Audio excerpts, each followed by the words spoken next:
할렐루야. 네, 오후 찬양같이 시작을 하도록 하겠습니다. 나는 예배자입니다. 예배자입니다.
우리의 소원은 우리가 어느 곳에 있든지 하나님을 온전히 예배하는 예배자로 서기를 원합니다. 하나님, 진리와 성령 안에서 예배하는 우리의 모습이 되게 하여 주옵소서. 우리의 환경과 상황이 급변하지만 그 상황에 상관없이 하나님을 향한 온전한 마음으로, 온전한 믿음으로, 그리고 온전한 예배를 할 수 있는 우리의 모습이 되게 하여 주시옵소서. 우리 다 같이 합심해서 기도합니다. 할렐루야. 거룩하신 아버지 하나님, 오늘 이 주의 오후에도 주님을 찬양하며 경배하며 나가기를 원합니다. 우리의 환경이 급변하여 이제 비대면으로 예배를 저희들이 하고 있습니다.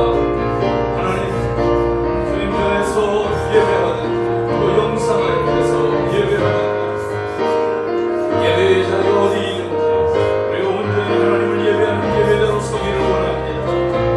진리와 영으로 예배하며 하나님을 기쁘시게 하는 온전한 마음으로 예배에 동참할 수 있도록 축원하여 주옵소서. 상황이 바뀌고 환경이 바뀌고 우리의 주변의 모든 것들이 사람들의 마음까지 바뀐다 할지라도 변함없이 주님 앞에서 신실되고 온전함으로 하나님을 예배하는 거룩한 신령이가 될 수 있도록 우리를 다스려 주시옵소서. 주님 앞에 온전히 진리로 나아가며 사모함으로 나아가며 온전함으로 나아갈 수 있도록 역사하여 주시옵소서. 귀하신 예수님의 이름으로 기도합니다. 아멘. 우리 다시 한번 기도하기를 원하는 것은, 하나님, 이 코로나19 또 재확산으로 인하여서 이제 거리두기가 4단계로 격상되는 등 참 다급한 여러 일들이 있습니다. 하나님, 이 땅을 긍휼히 여겨주시고 또한 감염이 더 확산되지 않도록 주님 막아주시며 또 감염되어진 모든 이들을 속히 치료하여 주시고 이 땅과 온 세계가 회복될 수 있도록 하나님의 긍휼을 더하여 주시옵소서. 우리 다시 한번 합심해서 기도합니다. 할렐루야. 존귀하신 아버지, 우리의 현실과 상황을 주님 앞에 아뢰옵니다. 주님 긍휼히 여겨주시고 함께 하여 주옵소서. 코로나19 전염병이 더 확산되어져서 이제 사회적 거리두기를 4단계로 격상하며 정말로 4차 대유행을 맞게 된 이 중차대한 시기에 놓여져 있습니다. 많은 이들이 고단해하고 지쳐가고 힘겨워합니다. 하나님, 이 땅을 긍휼히 여겨주시옵소서. 누구의 잘잘못을 따지기 전에 아버지, 우리의 참으로 방심함과 나태함을 용서하여 주시고 주님 근신하여 깨어 기도하며 또한 나뿐만 아니라 남을 위하는 그러한 마음들이 회복될 수 있도록 역사하여 주시기를 원합니다. 거룩하신 아버지, 또한 간구하는 것은 하나님의 위로와 긍휼이 우리 모두에게 임하게 하시고 주여, 주께서 이 나라를 돌보시며 세계 만민에게 베푸신 하나님의 긍휼과 은혜를 온전히 누리며 나아갈 수 있도록 수련하여 주시옵소서. 성령께서 저희 함께 하시며 하나님의 영광 능력과 은혜 가운데 거하도록 역사해 주시옵소서. 존귀하신 예수님의 이름으로 기도합니다. 아멘. 우리 계속해서 찬양 보내소서 함께 됩니다.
성령 하나님 말씀에 집중할 수 있게 하시고 또 하나님의 뜻을 밝히 깨달으며 또 우리가 그 말씀을 붙들고 또 이 한 주간도 힘있게 살아갈 수 있도록 은혜를 부어 주시옵소서. 한번 나같이 기도합니다.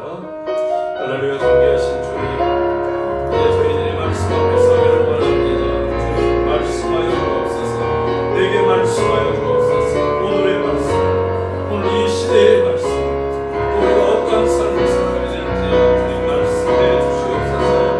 그래서 말씀이 우리의 삶의 중심이 되어 또 그것이 힘이 되며 능력이 될 수 있도록 역사하여 주옵소서.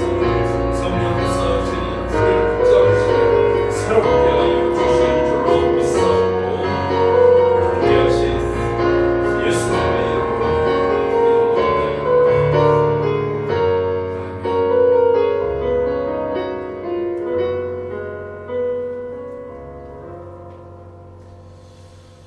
오늘 이 오후에 나눌 말씀은 창세기 44장 14절부터 18절까지 말씀입니다.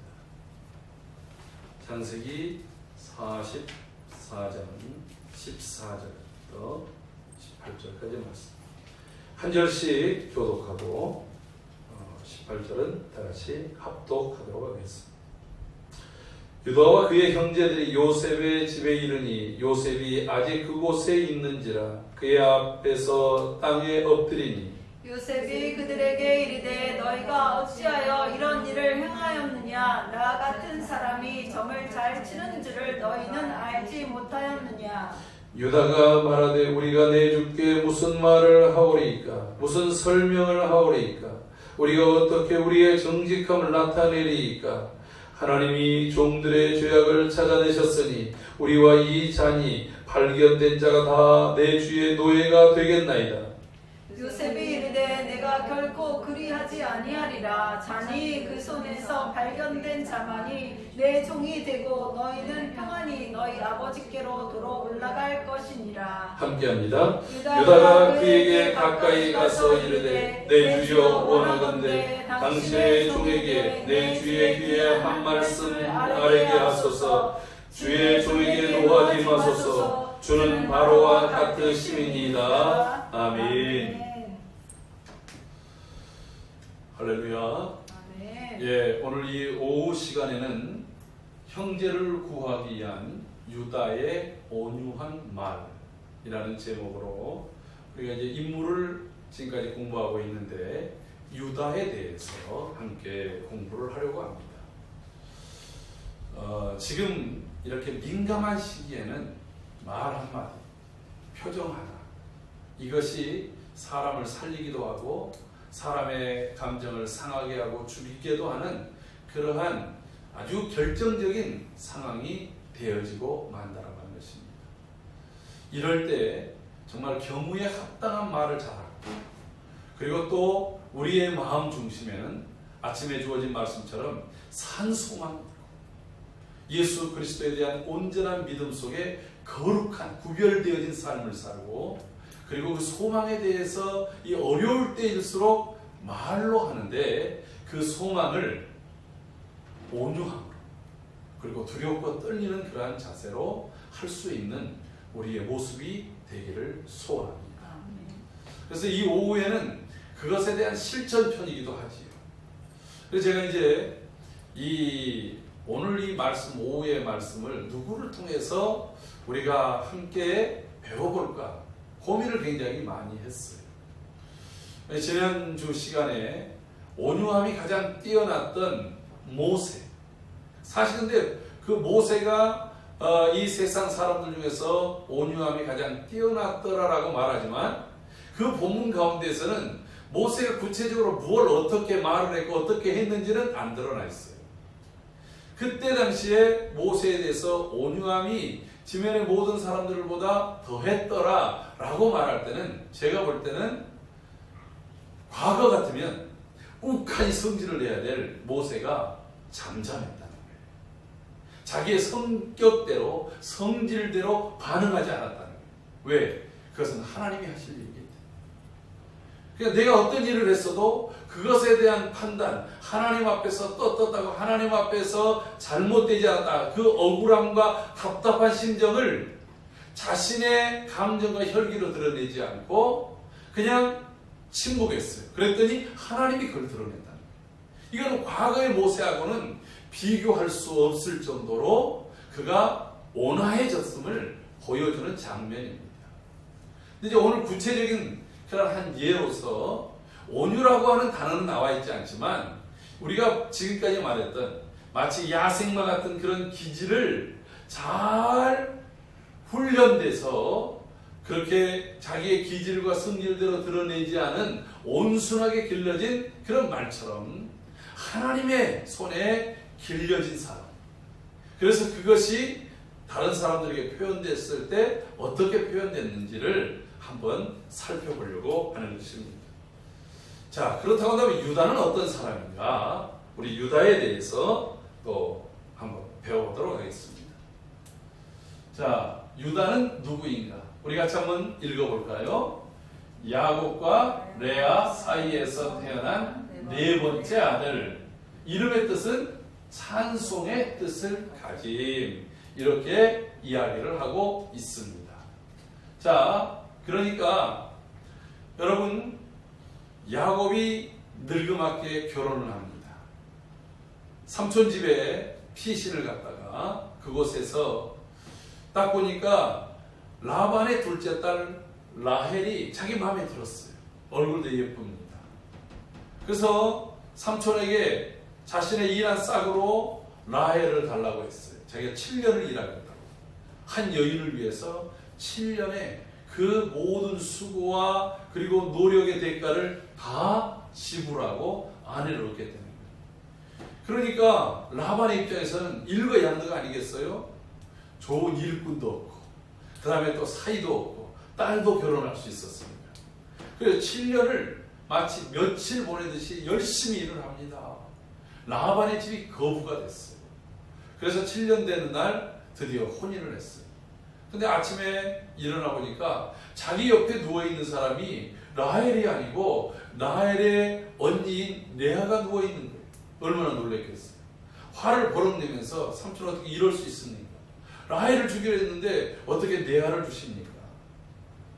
그랬더니 우리 동네에는 동생이 언니보다 먼저 시집가는 예가 없다고. 정말 그런지 안 그런지는 모르겠지만 그렇게 얘기를 하는 거예요. 그래서 또 이렇게 말합니다. 네가 또 7년을 일해라. 그러면 라헬도 주마. 그 대신 일주일 뒤에 또 결혼을 시켜주마. 그래서 라헬을 또 얻기 위해서 7년을 일해요. 물론 일주일 뒤에 그들은 또 이제 두 번째 결혼을 합니다. 라헬과 결혼을 하지. 야곱은 라헬을 너무 좋아했습니다. 그러나 그러다 보니까 레아는 별로 그렇게 아내 취급을 잘 안 했던 것 같아요. 그래서 레아는 얼마나 슬펐겠어요. 자신이 라헬보다 더 총명하지도 못하고 미모도 더 뛰어나지를 못했던 것 같아요. 그리고 또 시력이나 판단력도 좀 흐렸던 것 같습니다. 그런데 하나님께서 이것을 긍휼히 여기셔서 야곱이 레아하고 더불어서 잠자리를 하고 나면 꼭 아이가 생기는 거예요. 그래서 첫 번째 르우벤이 생겼어요. 두 번째 시몬이 생겼습니다. 근데 이때까지만 하더라도 레아는 늘 남편에 대한 불만과 그리고 또 여동생 라헬에 대한 질투심이 심했던 것 같아요. 그런데 라헬에게는 아이가 안 생기는데 자신에게는 세 번째 레이가 생겼습니다.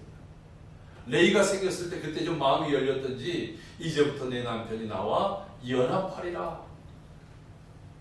그래서 레이의 이름의 뜻이 연합이에요. 그리고 네 번째 유다를 낳고 라헬이 드디어 이제 하나님을 찬송하리로다. 이러면서 마음이 좀 풀리고 나니까 레아도 아이 생산이 멈추게 됐다. 성경에 이렇게 기록됩니다. 아무튼 유다를 낳을 때에 레아는 정말 기뻤던 것 같아요. 그래서 그때 하나님을 찬송해서 이름이 유다이다. 유다라는 말. 찬송했다. 자, 그 다음에 또 읽어볼까요? 이게 본문이 있군요. 우리 본문 같이 한번 읽어보겠어요. 시작. 그가 또 임신하여 아들을 낳고 이르되 이제는 여호와를 찬송하려다 하고 이로 말미암아 그가 그의 이름을 유다라 하였고 그의 출산이 멈추었더라. 아멘.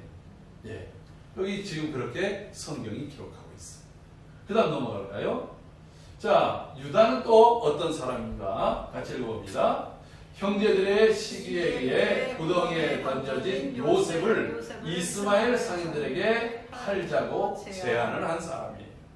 근데 이게 아니 동생을 팔아먹자고? 이렇게 보면 굉장히 나쁜 거잖아요. 근데 우리가 이 부분에 대해서 나중에 좀 더 새로운 평가를 할 수 있어요. 자, 그 이유 한번 같이 읽어볼까요? 창세기 31장 27절 같이 읽습니다. 자, 그를 이스마엘 사람들에게 팔고 그에게 우리의 손을 대지 말자. 그는 우리의 동생이요 우리의 혈육이니라 하매 그의 형제들이 청종하였더라. 자, 지금 분명히 이것을 유다가 제안을 했어요. 여러분, 이때 상황이 어떤 상황이냐면 형제들이 요셉을 시기해서 야, 저 자식 잡아 죽이자. 그래서 아버지에게는 악한 짐승에게 물려 죽였다 하고, 그리고 그렇게 보고하고, 실제로 제가 그렇게 우리에게 꿈 얘기를 했는데 그의 꿈이 어떻게 되는지 한번 보자. 형제들이 모의를 해서 동생을 죽이려고 했던 거예요. 얼마나 악한 일입니까? 근데 그때 르우벤이 야, 지금 우리가 죽일 필요 뭐가 있겠냐. 일단은 야, 우리 좀 성질 좀 가라앉히고 하자 해가지고 물이 없는 웅덩이에다가 내던졌어요. 여러분, 물이 없는 웅덩이, 자연적으로 파있는 웅덩이입니다. 그것은 혼자의 힘으로는 나올 수 없는 것이에요. 그냥 두어도 굶어 죽든지.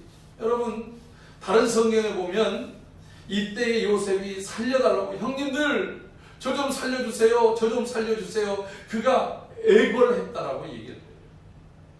그런데 그들은 들은 척하지 않고, 근데 이때 르우벤은 맏형으로서 동생들을 제어를 못합니다. 나중에 형제들이 좀 화가 풀리면 나중에 그를 웅덩이에서 끌어다가 아버지에게 돌리려고 하는 의도를 가지고 있었어요. 그래서 이 형제들이 있는 그 자리에서 잠깐 자리를 떴던 모양입니다. 그가 그런 마음을 갖고 있었는지 다른 형제들은 몰라요. 여전히 형제들은 살기가 든든해요. 사람들이 뭔가에 이 분노가 집단 분노가 됐을 때는 이것이 더 커지게 돼요. 여러분, 이쪽에 작은 불과 이쪽에 작은 불이 합하면 어떻게 될까요? 불이 꺼지지 않고 더 크게 번져버리죠. 분노도 마찬가지입니다. 혼자 분노할 때는 하다가 훅 사라질 수 있어요. 그런데 주변에 있는 다른 여기 10명의 형제 중에서 9명의 형제들이 분노를 쌓이고 있어요. 지금 루벤은 사라졌습니다. 그때 유다가 이랬다가는 진짜로 요셉이 형제들의 손에 의해서 죽게 생긴 거예요. 자기가 형제들에게 요셉을 살리자면 여러분, 끓는 곳에다가 물을 부어보세요. 그러면 그 끓는 물이 확 식는 게 아니라 아주 심하게 끓으면 그 물을 넣는 순간에 이 끓는 물이 타오르게 돼 있어요. 튀깁니다. 그래서 그 주변에 있는 사람들이 화상을 입게 돼요. 그러니까 그럴 때는 이 가마라든가 이런 것들이 막 끓고 있을 때 다른 물을 던진다든가 이걸 식혀보려고 하는 것이 아니라 그냥 두는 거예요. 관심을 딴 데로 돌리는 거예요. 그래서 형제가 죽느니 차라리 이 자리를 떠나게 하는 게 낫겠다. 그 방편이 이스마엘 상인들이 지나가니까 형님들, 아우들, 우리가 우리 형제를 우리 손으로 피 묻혀서 죽일 일이 뭐가 있겠냐. 차라리 얘를 팔자. 그러면 돈도 생기고 얼마나 좋냐. 여러분, 이때 오늘 이 본문 속에 뭐라고 얘기해요? 그의 형제들이 뭐 했다고요? 청종했다. 듣고 순종했다는 말이에요. 그 위에는 동생들이 했으면 청종했다는 듣고 잘 따랐네 이렇게 얘기할 수 있는데, 그 위에는 시므온, 제가 볼 때는 이 시므온이 제일 다혈질적인 사람. 레이하고 시므온이 아주 다혈질적인 사람 아닙니까? 그래서 동생 디나가 강간당했을 때 그들이 칼을 가지고 그 세겜 족속들 다 남자들을 죽여버리고 말잖아요. 그들은 아주 다혈질적인 사람이었어요. 그 분노를 식일 수가 없었습니다. 그런데 그 시므온과 레위를 비롯해서 다른 형제들도 유다의 말을 들을 정도로, 그 평상시에 유다의 말이 형제들에게 먹혔다는 거죠. 권위가 있었다는 거예요. 여러분, 이게 대단히 중요한 거예요. 내가 평상시에 말이 막 과격해. 내 말이 신뢰감을 못 줘요. 내 말이 다른 사람들에게 내 말을 무시하는 그런 말이에요. 그러면 이때 유다가 이렇게 제안을 했을 때, 야, 너 꺼져. 시끄러. 하고서 무시하지 않았겠습니까? 어쨌든 유다의 이 말을 청종했다. 자, 그 다음 들어보겠어요. 유다가 어떤 사람인가? 같이 읽어봅시다. 자부 다말 사이에서 베레스와 세라를 낳은. 함께 읽어봅니다. 창세기 38장 29절 30절.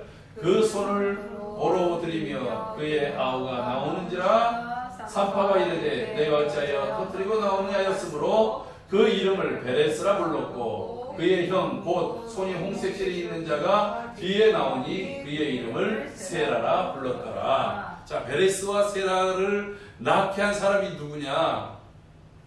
유다였어요. 유다에게는 3명의 아들이 있었습니다. 그 첫 번째가 오난, 세라라고 하는 아들이 있었어요. 그런데 이 엘이라고 하는 아들이 결혼을 했는데 누가하고 결혼했냐면 다말이라는 가나안 여인과 결혼을 합니다. 근데 이 엘이 하나님 앞에 죄를 범했어요. 어떤 죄를 범했는지 몰라요? 하나님께서 엘을 죽이셨습니다. 근데 이 엘과 다말 사이에는 아이가 없었어요. 우리가 잘 아는 대로 히브리 민족은 그 가계를 잇기 위해서 만약에 형이 아이가 없이 죽게 되면 그 아우가 형수를 자기 아내로 취해서 첫 번째 태어난 아이를 형의 그 족보에 올려서 형의 이름으로 그 자손이 퍼지게 하고 그 다음에 두 번째부터는 자기 아들로 이렇게 삼는 그런 계대 혼인법이라고 하는 제도가 있어요. 우리가 나중에 그 룻기서의 룻이 보아스하고 결혼을 해가지고 그렇게 말론의 이름으로 이렇게 이름을 또 이 기럐과 말론 이 형제들 이 이름을 통해서 자손을 잇게 했던 바로 그 일이 바로 이 계대 혼인법에 의한 일들입니다. 그런데 그 둘째 아들 오난이라고 하는 아들이 자기가 형수에게 그렇게 그 자녀의 씨를 주게 되면 정자를 주게 되면 첫 번째 아이가 형의 이름으로 되어질 것이 못마땅한 거예요. 그러니까 하나님의 법이 못마땅한 거예요. 그래가지고 그렇게 사정을 할 때 이것을 그 진례에다가 사정을 했는데 그 질 바깥으로 사정을 했어요. 근데 이게 하나님 보시기에 악한 거예요. 왜냐하면 하나님께서 그들의 생명을 이어가게 하기 위해서 그런 제도를 그들에게 주었는데 그 하나님의 명령을 어긴 거잖아요. 하나님의 생명의 법칙을 어긴 거예요. 그래서 하나님께서 이 오난도 죽게 만들어버린 거예요. 그게 졸지에 유다에게서는 큰아들과 장남과 차자가 죽게 되고 막내만 남는 거예요. 그러니까 이 며느리 하나 잘못 들어와서 마치 아들 둘이 죽은 것 같으니까 너 친정에 가 있어라. 그리고 셋째가 성장하면 그때 너를 다시 부르겠다. 그래가지고 이제 기다리는데 수절을 하고 기다리는데 이 셋째 세라가 자랐음에도 불구하고 이 시아버지가 자기를 며느리로 부르지는 않는 거예요. 근데 이제 그때 당시에 유다도 상처를 합니다. 자기 아내가 죽습니다. 그래가지고 이제 친구를 찾아서 왔다가 이제 위로를 받기 위해서 와요. 근데 그 시아버지가 온다는 이야기를 듣고 유다가 이제 변장을 해요. 마치 창녀의 모습으로 변장을 해서 얼굴을 숨기고 이렇게 있습니다. 근데 이제 유다가 아내도 이제 잃고 그러니까 거리의 창녀인 줄 알고 내가 당신에게 들어가도 되겠냐 하고서 이제 프로포즈를 한 거예요. 그랬더니 오는 건 좋은데 당신이 그러면 무슨 증표를 하겠냐? 돈을 주겠다. 돈은 됐다. 근데 지금 가지고 있는 게 없으니까 그러면 당신의 지팡이하고 허리끈을 달라고. 그리고서 들어왔어요. 여러분 근데 이게 참 희한하지 않습니까? 그래도 최소한 몇 년간 아들 엘과 오난의 그 관계 속에서 있을 때 그래도 이 유다가 그 며느리 이 다말을 그래도 꽤 보았을 텐데 그걸 전혀 몰랐다는 거예요. 그리고서 이제 약속대로 염소 한 마리를 딱 갖다 주러 왔는데 유다가 이 다말이 보이질 않는 거예요. 여기 창녀가 없다는 거예요. 이게 고민되잖아요. 혹시 무슨 일이 생기면 어떡하지? 그러고서 이제 지나고 있는데 여러 달이 지난 다음에 갑자기 누군가가 얘기하는데 네 며느리가 누군가하고 간음을 해가지고 임신을 했다는 거예요. 얼마나 집안 창피입니까? 그래서 이 다말을 끄집어다가 그냥 불살아 죽이려고 불렀어요. 그때 이제 다말이 사실 제가 임신을 하긴 했는데 이 물건의 주인하고 조인을 통해서 임신하게 됐습니다. 하고서 그 물건을 꺼냈는데 보니까 유다의 자기 물건인 거예요. 그때 유다가 깨달은 거예요. 이 며느리는 단순히 남자에 대한 어떤 간음에 대한 생각 때문에 그런 것이 아니라 이 집안, 하나님께서 주신 약속대로 이 집안의 씨를 받기 위해서 그랬구나. 그래서 네가 하는 행위가 나보다 의롭다.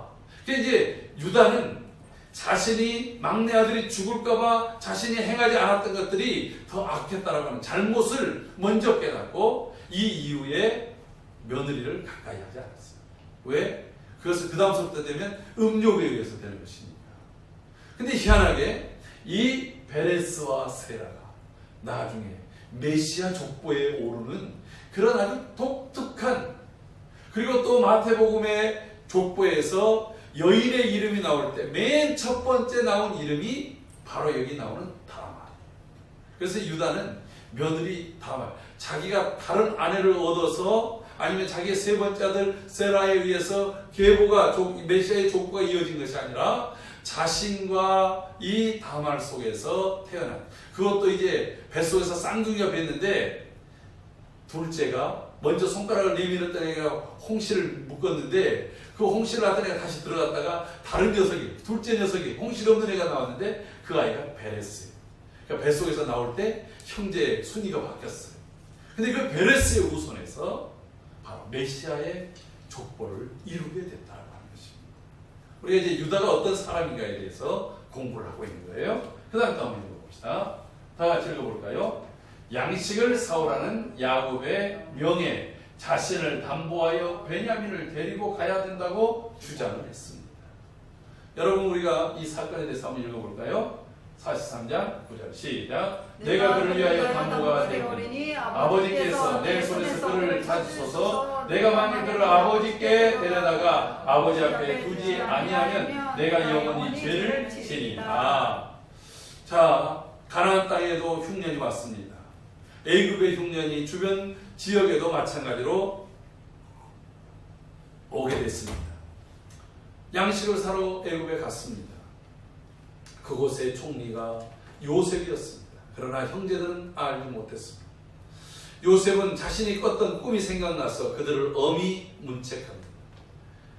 너희들은 누구냐? 우리는 가나안에서 온 한 아버지의 아들입니다. 여러분, 생김새가 달라요. 왜 다를까요? 어머니가 다르니까 생김새가 다를 수밖에 없지요. 비슷한 것 같은데 아닌 것 같은 형제들이에요. 그래서 그들에게 꼬치꼬치 묻습니다. 우리가 원래는 형제가 12명인데 한 명은 나가서 죽었고 한 명은 아버지하고 같이 있습니다. 그래서 우리가 10명인데 우리가 조금씩 달라 보여도 서로 다 같은 형제입니다. 하나 아버지의 아들입니다. 그러니까 좋다. 너희들이 만약에 같은 아버지의 아들이면 내가 한 명을 여기다 붙잡아 놓을 테니까 다음번에 올 때 너희의 막내를 데리고 와라. 그럼 내가 믿어주겠다. 그리고서 딱 둘째 시몬을 붙잡았다. 저는 이때 그 둘째 시몬을 왜 붙잡아뒀을까? 여러 부분들을 살펴봤을 때 이 시몬의 이름, 레아가 그 시몬을 하나님이 내 기도를 들으셨다. 하나님 저 맨날 여동생만 사랑하는 남편 저것에서 나 좀 떼주세요. 나에게도 좀 사랑 좀 하게 해주세요. 그 소리를 들으셨다. 내 간구 소리를 들었다 해가지고 시므온이거든요. 그러니까 시므온은 자신의 이름이 왜 내 시므온이에요? 네 아버지가 나를 하도 안 쳐다봐서 내가 하나님께 막 그렇게 떼쓰고 했었더니 네 아버지가 어느 날 왔는데 네가 태어났어. 그래서 네 이름이 시므온이야. 이렇게 하지 않았겠어요? 근데 그 라헬에게서 낳은 이 요셉 볼 때 이 다른 형제들보다 시므온은 더 이 질투에 불탔을 거야. 그리고 혈기 굉장히 방자했잖아요. 다혈질적이잖아요. 그러니까 형제들에게 우리가 저 꿈꾸는 자가 오도다 저를 죽이자라고 얘기한 사람이 누군지 안 나타나지만 제가 볼 때는 시므온이지 않았겠는가 저를 싶어요. 형제를 죽이자고 그 외쳤던 그 이야기도 시므온이라고 생각해요. 왜? 요셉이 그 중에서 그 10명 중에서 왜 하필이면 시므온이겠냐. 그래서 어쨌든 그건 우리의 상상이고 시므온을 가두었어요. 그 집에 가니까 난리 났어요. 아버지가 왜 시므온 안 보이냐. 이만저만 해가지고서 그 땅에 총리라는 사람이 이렇게 우리를 의심해가지고 시므온을 가다두고 다음에 올 때 베냐민을 데려오랍니다. 그러니까 이제 이때 르우벤이 이렇게 얘기하니까 아버지가 길길이 날뛰는 거예요. 야, 너네들이 전에 요셉도 잊어버렸는데 이제 시므온도 잡히고 베냐민까지 죽이려고 하느냐? 그럴 수 없다. 만약에 쟤까지 사라진다면 내가 백발로 저 음부의 지옥에 들어가리라. 막 그러면서 안 된다는 거예요. 근데 여러분 양식이 떨어집니다. 야곱과 함께한 그 혈족들만 거의 60명이 넘었어요. 나중에 올 때 66명이 오잖아요. 거기에 일꾼들도 있을 거 아니겠어요. 여러분 사람의 입이 얼마나 무섭습니까? 그들이 가지고 갔다 사간 양식들이 금방 떨어지고 만 거예요. 아버지가 족장으로서 얘들아 빨리 애국에 가서 양식 좀 사와라. 안 그러면 식구들 굶어 죽겠다. 그때 유다가 이 얘기한 거예요. 아버지 우리가 그 땅의 주인 되는 실세인 총리를 만나려면 베냐민을 데려가야 되는데 아버지가 못 데려가니 우리가 할 수 없습니다. 그랬더니 안 된다는 거예요. 그때 이 얘기를 하는 거예요. 아버지 제가 그의 담보가 되겠습니다. 만약에 그가 잡힐 일 있으면 제가 잡히겠습니다. 제 몸을 드리겠습니다. 그의 의지가 그의 생각이 그의 말투가 아버지한테 대드는 게 아니에요. 왜냐하면 르우벤은 아버지가 그렇게 얘기할 때 아버지 제 아들을 맡길 때 차라리 만약에 내가 베냐민 뺏기면 내 아들을 죽이소서 이렇게 얘기해요. 여러분 그 얘기 듣고 아버지 기분 좋겠어요? 아니 손주들 죽이려는 할아버지가 어디 있어요. 말을 해도 르우벤처럼 하면 안 되는 거예요. 유다는 그 모든 책임을 제가 지겠습니다. 제가 담보가 되겠습니다. 지금 현실적으로 식구들이 먹어야 살지 않습니까?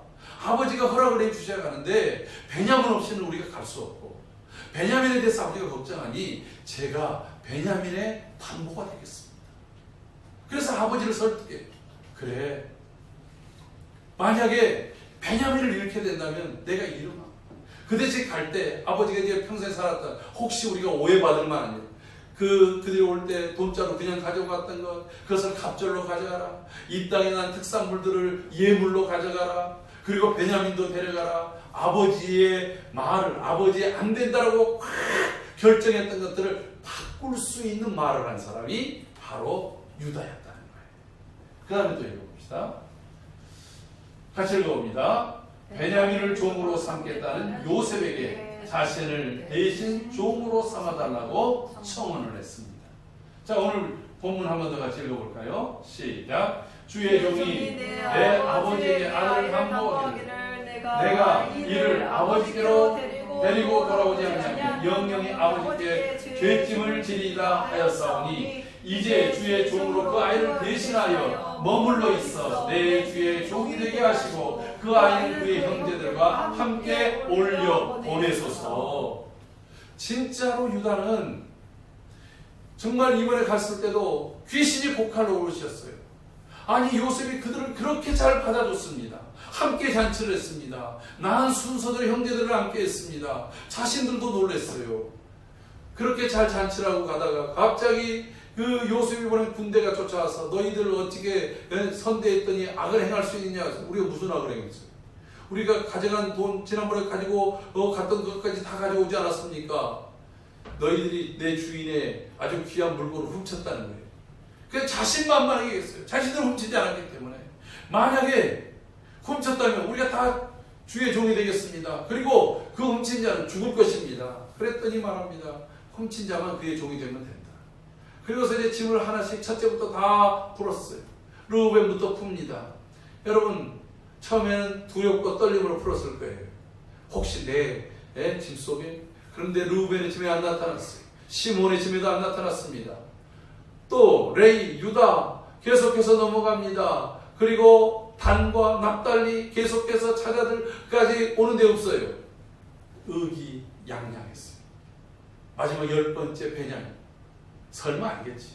혹시 되면 어떡하지? 설마가 사실이 되어버리고 말았어요. 베냐민의 그 자루에서 은장이 나왔어요. 그들이 옷을 찢으며 머리를 풀며 이제 애굽으로 다시 돌아왔어요. 여러분 이때 요셉이 말했어요. 엄포를 냅니다. 여러분 그 가운데 한번 생각해 보세요. 요셉이 권력으로 2인자지만 실제 권력으로는 바로도 얘기했어요. 내가 너보다 높은 것은 이 권자 왕 바로라고 하는 자리밖에 없다. 너에게 모든 정권을 맡긴다. 여러분 모든 애굽의 권세가 그리고 주변 국가까지의 권세가 요셉에게 있는 거예요. 요셉은 마치 바로와 같다고 이 유다가 얘기한 것처럼 그런 권위를 가지고 그러면 주변에 여러분 요셉의 목숨이 이번에 아이크 대통령이 그 괴한들에 의해서 총을 12방이나 맞고 저격을 당해 죽었어요. 대통령 궁에 있는데 말이죠. 미국 시민권을 가진 사람들, 나머지 콜롬비아 사람들이에요. 누가 보냈는지 아직 몰라요. 여러분 한 나라의 대통령이 제거되니까 얼마나 혼란에 빠지겠어요. 요셉 한 사람이 제거돼 보세요. 애굽이 다 무너져 버리고 마는 거예요. 그러려면 그 주변에 시 그리고 그를 보호할 사람들이 얼마나 많겠습니까? 여러분 우리가 옛날에 여러분들 기억나는 게 오랬어요. 중국 영화 중에서 포청천, 판강 포청천이라고 하는 그러한 그 드라마가 있었어요. 근데 이 아주 송나라에 뛰어난 그런 판관인데 이분이 판사 이제 판결을 할 때 보면 옆에 이 신하들이 큰 작대기를 걸고 판결에 이 순위가 오면 하고 소리를 내는 거예요. 근데 그 소리만 들어도 사람들이 겁이 나겠어요.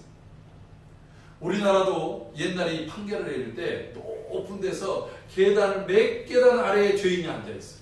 여러분 죄인이 고개를 이렇게 쳐다보면 가장 높은 곳에 자기를 판결하는 분이 있습니다. 그리고 주변에는 여러 신하들이 서 있어요. 창을 들고 있습니다. 밑에는 거기서 곤장을 내리칠 그러한 것들과 그의 형틀이 있습니다. 여러분 그것만 봐도 쫄리지 않겠습니까? 지금 요셉이 연출해 놓은 자리가 그런 자리예요. 그럴 때 누구도 말도 못하는 거예요. 그런데 그때 유다가 나선 겁니다. 유다가 나서서 제게 오늘 본문에서 아까 뭐라고 그래요? 딱 한마디 하잖아요. 우리가 무슨 말을 하겠습니까?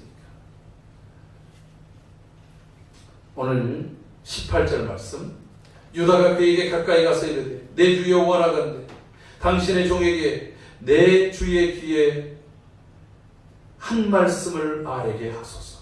내 주의 귀에. 여러분 그게 막 억울하다. 우리는 절대 이러지 않았다. 막 항변하는데 그게 되겠습니까? 이미 드러난 증거가 있잖아요. 자신들이 안 했지만 억울하지만 증거가 있잖아요. 그 증거 앞에 조작된 증거이긴 하지만 증거 앞에 어쩔 수 없잖아요. 그리고 요셉이 그래도 관대하게 야 너희들 중에서 그 잠만 발견된 자만 내가 종을 삼겠다. 너희들은 평안히 아버지 집으로 가라. 그렇게 얘기를 했어요. 다른 형제들이 안도의 한숨을 냈을지 모릅니다. 그런데 그때 유다만 앞서 나서서 말합니다. 잘못 나섰다가는 그 자리에서 목이 베일 수도 있어요. 자신의 목숨이 위태할 수 있습니다. 그런데 말합니다. 내 주의 귀에 한 말씀만 하게 하소서. 근데 말 되게 길게 해요. 여러분 이 말 속에 누구를 원망하고 누구를 탓하는 말이 없습니다. 막 불쌍히 여겨달라고 애결하는 부분이 아니에요. 그러나 그럼에도 불구하고 그가 탄원하는 거예요. 그의 탄원의 목적은 베냐민을 살리겠다는 거예요. 형제를 살리겠다는 거예요. 그 베냐민은 자기 어머니의 배에서 태어난 아들이 아니에요. 라헬의 자기 어머니와 경쟁 관계였던 이미 이 세상 사람이 아닌 나엘을 위해서 태어난 아들입니다. 다른 배다른 형제를 위해서 자기의 목숨을 담보로 이야기하는 거예요. 여러분 이게 얼마나 대단합니까? 자, 다음번으로 넘어가겠습니다. 자, 또 유다는 어떤 사람인가 한번 볼까요? 이제 넘어가서 성경은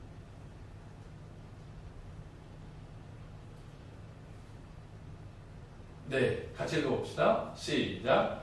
야곱의 축복의 예언, 왕족 지파가 될 것이다. 자, 한번 읽어봅시다. 시작. 그 노용이 옥토가나 저주를 받을 것이요 분기가 맹렬하니 저주를 받을 것이다. 내가 그들을 야곱 중에서 나누어 이스라엘 중에서 흩트리리라. 이거 필요 없고, 유다야 너는 내 형제 중에 형제의 찬송이 될지라. 내 손이 내 원수의 목을 잡을 것이요 내 아버지의 아들들이 내 앞에 절하리로다. 유다는 사자 새끼로다. 내 아들아 너는 움킨 것을 찢고 올라갔도다. 그가 엎드리고 웅크림이 수사자 같고 암사자 같으니 누가 그를 범할 수 있으랴. 이게 유다에 대한 축복이에요. 그 앞서 있었던 것은 누구에 대한 얘기냐면 시므온과 레이에 대한 축복이라고 그러면서 저주스러운 이야기를 했어요. 그런데 유다에 대해서는 여기 이제 10절에 중요한 말씀이 있어요. 규가, 이 규라고 하는 게 임금이 가지고 다니는 이렇게 여기에 이제 술이 달려 있는 그러한 보물, 지팡이를 가르쳐서 규라고 얘기를 해요. 그래서 규가 유다를 떠나지 아니하며 통치자의 지팡이가 그 발 사이에서 떠나지 아니하기를 실로가 오시기까지 이르니, 저 실로는 그래서 메시아를 말하는 거예요. 그에게 모든 백성이 복종하리로다. 그러니까 유다에 대한 예언 속에서 네 후손에서 왕족이 날 것이다. 지금 야곱이 죽어가면서 마지막 유언, 마지막 축복이 유다에 대해서는 이렇게 엄청난 축복을 하고 있는. 자, 그 다음에 마지막 하나 더 볼까요? 같이 읽습니다. 이스라엘의 주권자를 낳은 지파의 조상이 됨. 자, 역대상 5장 2절에 이런 말씀이 있어요. 유다는 형제보다 뛰어나고 주권자가 유다에게서 났으나 감자의 명분은 요셉에게 있느니라. 이게 이제 야곱의 자녀들이 아주 복잡해요. 실제 처음 태어난 아들은 르우벤이었지만 아버지의 친상을 더럽힌 일로 인해서 장자에서 쫓겨났어요. 그리고 왕족은 네 번째 아들 유다에게서 났지만 장자의 명분은 11번째 아들이었던 요셉에게 주어졌다. 이것을 이제 포로에서 돌아온 제사장들, 역사가들이 이 가문에 대한 설명을 하면서 기록을 하고 있습니다. 자, 이렇게 본다면 유다는 야곱의 네 번째 아들로서 그래도 집안 형제들에게 그의 말에 권위가 있었어요. 그의 아버지도 설득할 수 있었어요. 위기에 처해 있었던 요셉을 구하기 위해서, 베냐민을 구하기 위해서 요셉 앞에 이렇게 청원을 했어요. 이 모든 과정을 알아들었던 야곱이 죽어가면서 네가 바로 이 집안의 주권자다. 네가 네 후손에서 이 집안의 권세자, 왕이 나올 것이다. 이렇게 예언을 하게 된 것입니다. 그리고 실제적으로 메시아의 조상이 되어졌습니다. 자, 그럼 우리가 이제 결론을 맺기 위해서 그럼 유다는 어떤 성품을 가졌는가 한번 살펴보겠어요. 같이 읽어봅시다. 시작. 축복의 존재로 태어나. 여러분, 내 자신이 축복의 존재로 태어났다라고 할 때 내 성품이, 성격이 밝아져요. 자, 그 다음 읽어볼까요? 어머니의 쓴뿌리에서 벗어난 아들. 이름이 찬송이 되고. 아까 찬송하리로다 그랬잖아요. 앞서 르벤 그리고 시므온 뭐 이런 아들들이 태어날 때 쓴뿌리가 있었어요. 여러분, 단이라고 하는 아들 그리고 납달리, 이제 이들도 라헬이 자기 자신으로는 아이를 못 낳으니까 자기 몸종을 통해서 아이를 낳으면서 내가 언니하고 경쟁해서 이겼다. 이제 내 단이라고 해서 내 억울함을 풀었다. 이거 억울함. 원한을 풀었다는 거예요. 그게 억울한 쓴뿌리가 있잖아요. 여러분 이 단도 그 후손들이 별로 좋게 가진 않아요. 왜? 늘 억울함만 가지고 있으니까. 차라리 납달리는 그래도 경쟁에서 한번 이겨보지 않습니까?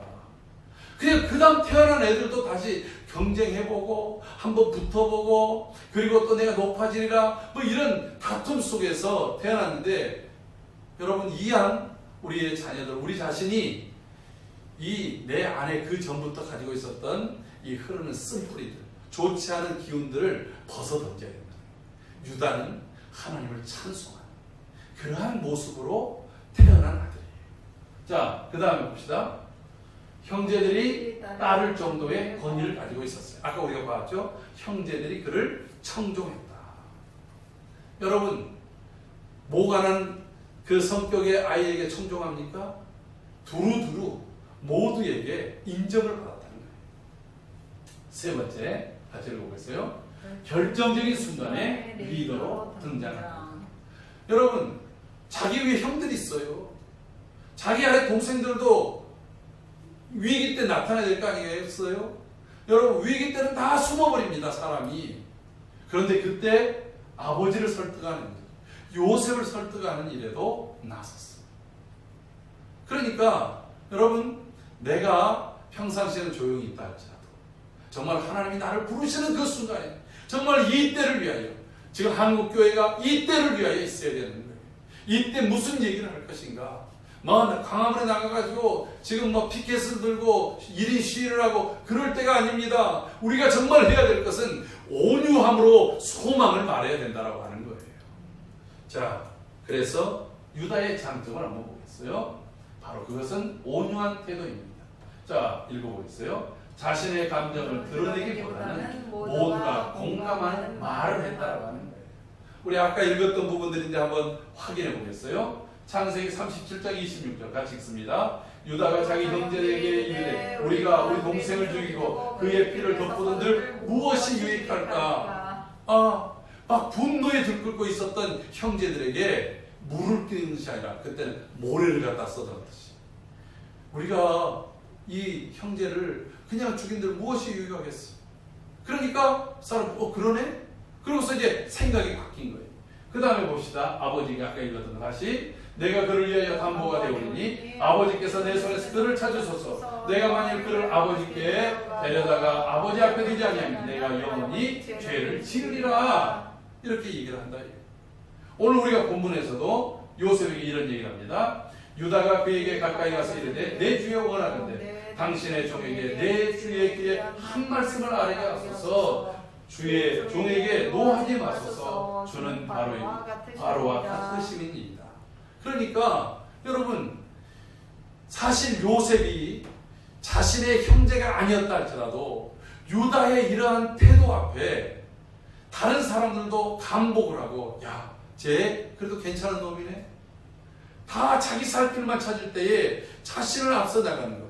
여러분, 요셉이 감동해서 그 전에는 자신을 정체를 숨기고 있었어요. 유다의 이 말을 할 때 사람들을 애국 사람들 다 내보내면서 그곳에서 통곡하면서 자신의 정체를 가리키는 거예요. 형님들 내가 요셉. 여러분, 그 형제들이 어떻겠어요? 그렇잖아도 그 요셉의 궁에 들어갔을 때에도 벌벌 떨었지만 그가 요셉이라는 말을 들었을 때에 그들은 사시나무 떨듯이 떨지 않았겠습니까? 그러나 요셉은 그때 자기를 밝힙니다. 정말 이 형제들이 베냐민을 자기처럼 버려버리지 않을까 생각했던 모든 생각을 접습니다. 여러분, 요셉은 이때 이런 결심을 합니다. 내가 형님들을 기르겠습니다. 형님들을 보호하고 형님들의 자녀들을 기르겠습니다. 이게 창세기 50장 가면 아버지가 죽고 난 다음에 형들이 혹시나 우리에게 보복하면 어떻게 할지 두려워할 때 그 얘기를 울면서 하잖아요. 여러분, 그 얘기를 언제 결단했겠어요? 바로 이때 결단. 누구 말을 듣고? 유다 말을 듣고. 어떤 사람의 말은 화를 자초하고 분노를 자초하지만 어떤 사람의 말은 분노를 잠잠하게 만드는 말이 있어요. 어떤 말? 온유한 말. 유다가 온유하게 말을 할 때 형제들의 분노를 잠재웠어요. 아버지의 불안감을 잠재웠어요. 요셉의 그 준엄한 죽음을 잠재우고 자신을 커밍하고 밝히면서 형제들과 화해할 수 있는 기회를 만든 게 바로 온유한 말이에요. 자기의 성질대로 감정대로 하는 말이에요.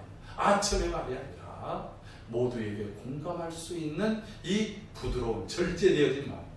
하나님께서 이런 말의 지혜를, 말의 권세를 우리 모든 지체들에게 허락하여 주시옵소서. 기도하겠습니다.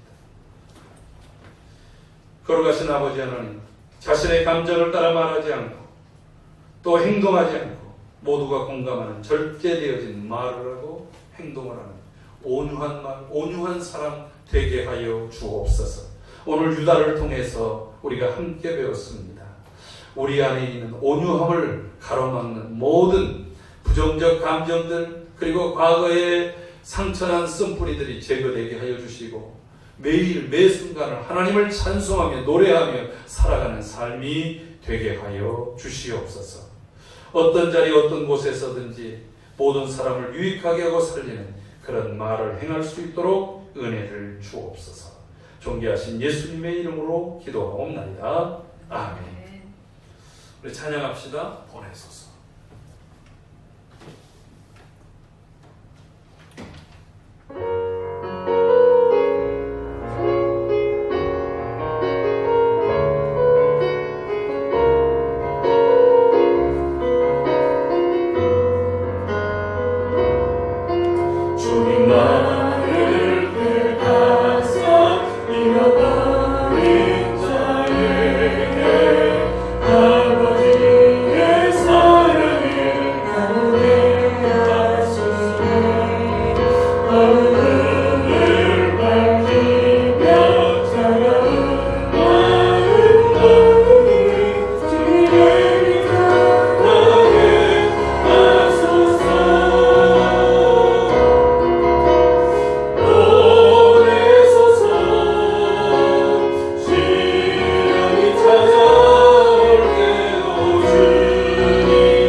시련이 찾아오는 곳곳에 여러분들을 보내서 온유한 말, 또 사람을 살리는 말, 영혼을 세우는 말로 승리하는 여러분의 삶이 되기를 소원합니다. 또 거리두기 이 4단계로 인해서 여러 불편함이 있겠지만 우리가 함께 믿음으로 또 인내하고 또 서로를 돌아보고 또 때로는 영상으로 그리고 또 서로 통신을 통해서 서로를 위로하며 격려하는 그러한 한 주간 승리의 삶이 되기를 바랍니다. 우리 다 같이 주님 가르친 기도합니다.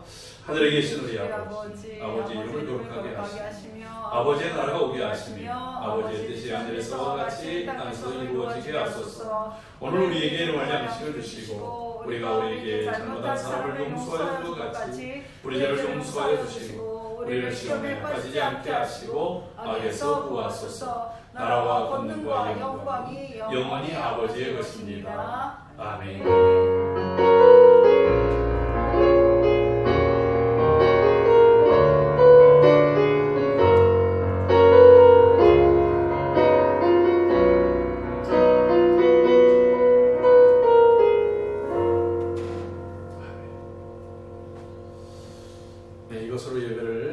마치겠습니다. 한 주간 승리하시기 바랍니다. 감사합니다.